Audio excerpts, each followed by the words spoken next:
You are listening to Personal Development Mastery, the podcast that empowers you with the simple and consistent actions you need to master yourself and create a life of purpose and fulfillment.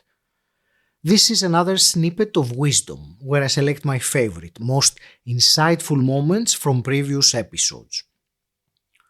Today's snippet comes from a conversation with Andrew Kap, who is the best-selling author of the last Law of Attraction book you'll ever need to read. It is about how just feeling good is the key to manifest what you want in your life, but also what is the subtle yet crucial thing you need to understand about feeling good. I hope it's as insightful for you as it was for me. Before we dive into the snippet, if you enjoy listening and appreciate what we're doing here, the simple, quick favor I would like to ask of you is to click the subscribe button. Now let's get started. Whether it's intentional or unintentional, we've evolved to this point where there's almost just, we're surrounded by programming that tells us we need the fancy car in order to be happy. We need the trophy husband or the trophy wife. We need the big house. We need like the new fashion clothes. We need like whatever these things. We need the promotion. We need credibility. Whatever these things might be. We're constantly chasing something, and then when we get it, we realize we're just chasing something after something else. And there's never space of actual legitimate happiness and fulfillment within that, or there's rarely any space. And the really ironic thing about it is, if you could just feel happy, if you could just feel good, if you could just achieve a level of contentment and fulfillment and ease and joy within the moment, within the things that you already have, like your health and your heartbeat and family or friends or whatever might be going on, if you could just do that, it creates this space. It creates this opportunity, whether it's through your psychology or the energetic universe or whatever your beliefs are. It creates the vehicle by which you could much more easily get those things like the car and the house and the promotion. If only you focused more on feeling good without needing those things, some of them would come way faster. Some of them would come way easier. And some of them you might realize you don't even need to begin with. And it was all just an illusion. The thing about, feeling good for the sake of getting what you want, which of course, you read my book and you realize, oh my God, all I have to do is feel good and I get everything I want.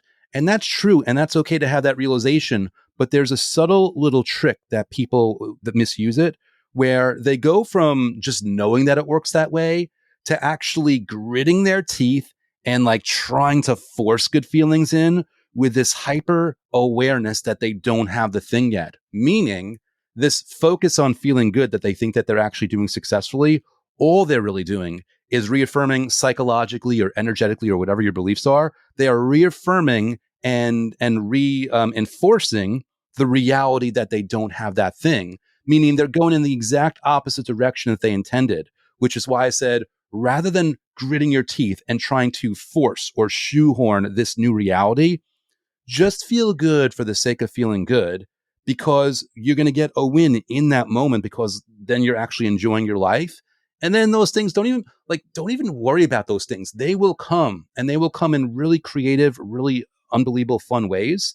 But you just get in the moment, push that aside. Like, okay, Andrew says this works. And I kind of get it. I kind of agree. Now that I have that realization, let me just accept that that's true. Let me relax. Let me take my foot off the gas. Let me breathe.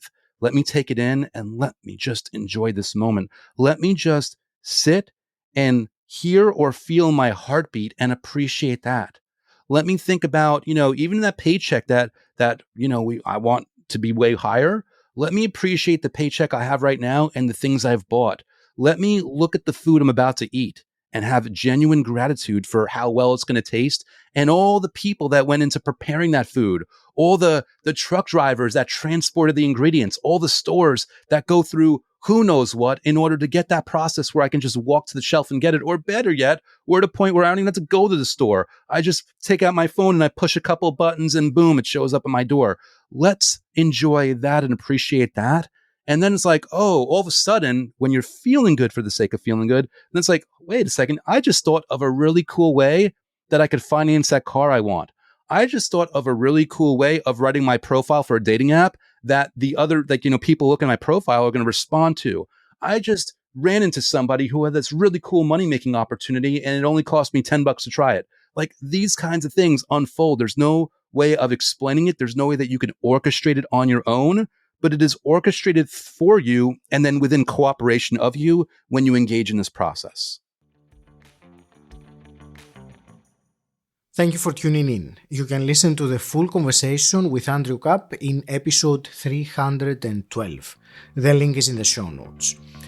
If you've enjoyed this episode, can you think of someone that would find it valuable and share it with them? Thank you so much. And until next time, stand out, don't fit in,